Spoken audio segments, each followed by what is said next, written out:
আজকে আমি বাগানে চলে এসেছি, লাল শাক তুলব।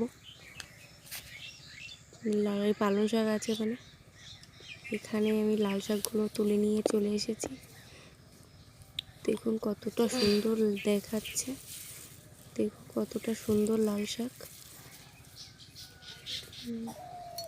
এই আমি বেছে কেটে নিচ্ছি।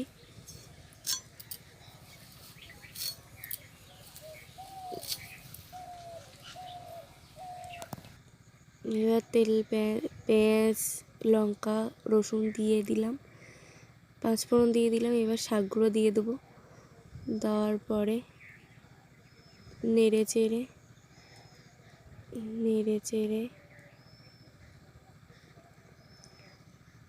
দেখুন কতটা কমে এসেছে। এবার দিয়ে দেবো আমার মাছের মাথাগুলো।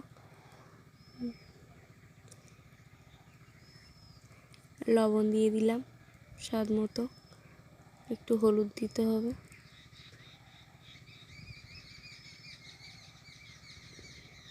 যেহেতু আমি কাঁচা লঙ্কা দিয়েছি, তাই জন্য গুঁড়ো লঙ্কা আমি দিলাম না। ভালো লাগলে লাইক, কমেন্ট, শেয়ার করে দেবেন।